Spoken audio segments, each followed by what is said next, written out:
Hello, everyone. This is Software Journey with Learn to Code with me. And today I want to address a misconception that I tend to hear with respect to income tax. Sometimes I hear individuals, kind of friends, or whoever it may be, kind of mention that you don't want to work overtime or extra hours, or you don't want to work a second job, perhaps because if you get into the next tax bracket, then you're going to lose money somehow. Now, there may be rare circumstances where that happens. I'm not a financial accountant, so I can't really speak on all circumstances. But generally speaking, if you work more hours, if you make more money, right? If you whether that's overtime or a second job, then generally speaking, you're going to make more money. It's just going to be that yes, if you fall into a higher tax bracket, you're generally going to get less of that money, that additional money. So you're going to get less of a proportion of that. So say, for example, every $100 that you were earning, you were getting about $70, and then you jump into the next tax bracket, and now you're only getting, for every $100, $65 of it, right? 65% of it. So that may be possible, but you're always going to get, well, I shouldn't say always, you're generally speaking going to get more money. So don't fall for that misconception. Now, there are generally two types of income taxes you're going to pay depending on the state that you live in. For example, it's going to be the income state tax and also the federal income tax. You may not have to pay state income tax, and that just depends on the state that you're in. Some states don't. I believe there's, I want to say, at least 7 that don't require you to pay state tax. But you are always going to have to pay federal income tax. That being said, let's go ahead and take a look at state income tax. I live in California, so I'm going to go ahead and note California income tax. There's a lot of different sources to find the tax brackets. It doesn't have to be this website. It can really be any website that you prefer, as long as you see the tax brackets for the given year. Just because on a given year, they might change a little bit. So just go ahead, and if it's like 2021 to 2022, go ahead and find those. If it's in the future, go ahead and find the appropriate year. So there, in this instance, I would just go ahead and Google California income tax, and let's scroll down and take a look at this. So we see here are the tax brackets, and this is if I'm single or filing separately. So you really do get a bit of a tax break if you're married. So that's actually just one tax advantage. It's in a sense, it's just combining, kind of, generally speaking, they just kind of combine two taxes. They put you in the same tax bracket. So if you're, but it really helps. Let's say, for example, if one individual is working and one individual is not working, then that's kind of like a tax relief. If both people are still working just the same, then really it's almost the same as if you had filed separately, if you have the same income. But that's neither here nor there. So let's say, for example, I'm single, and what we're going to do is we're going to look at these percentages. So the first $9,325 that you make is taxable by 1%. So let's say, for example, I make 70K. Okay, I make 70K this year. That first 9,325 is taxable by 1%. That's about it's about $90. So that first 9,300, I'm only paying $90 of tax. Then, but obviously I made more than 9,300, I made 70K.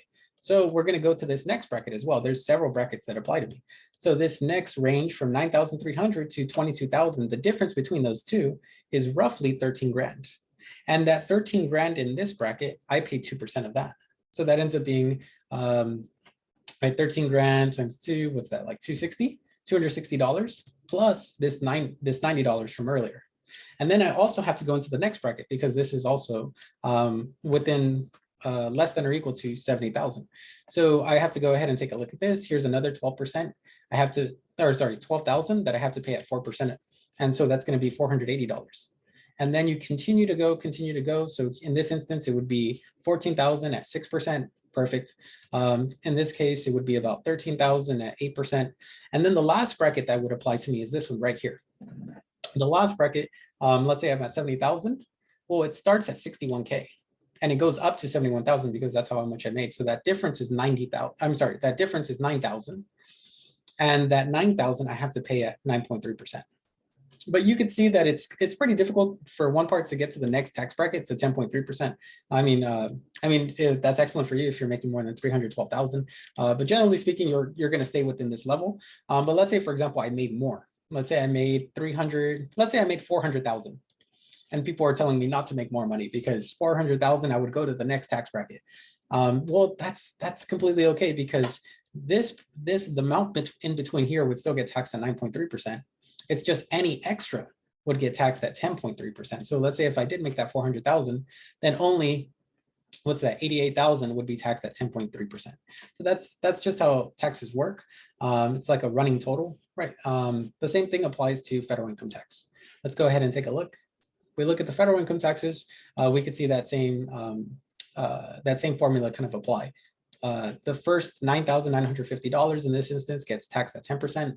So in this case, the first essentially 10 grand gets taxed at 10%. That's about $1,000 that you owe in federal income tax. And then let's say, since I made also 70 grand, once again, I had this tax bracket applies. The next 30 grand, I get taxed at 12%.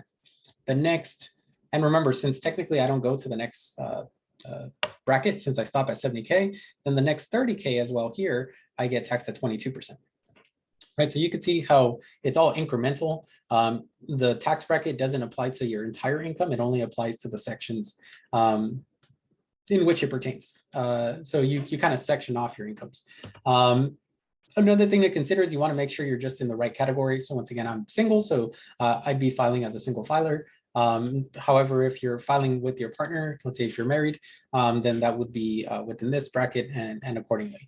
Head of households do get some additional breaks and so forth. So those are just some things to consider. Now, I am not a financial accountant. I'm not a tax expert, but I just wanted to kind of address this misconception that, you know, for some reason, working more or working overtime or taking a second job is somehow going to lead to you losing money. Now, that's generally, I'm going to say generally not the case. There might be some, you know, very, very obscure exceptions, but you're safe to take that additional job if you want to make more money. So I hope that makes sense. Let me know if you have any questions in the comment section. You know, I'd be happy to discuss more about this. I'll keep pumping out this content. I really hope you like it. If you do, please hit the share, like, and subscribe button. That really helps with the algorithm. Thank you so much for watching. And, you know, I hope you continue to watch, and I hope to see you soon.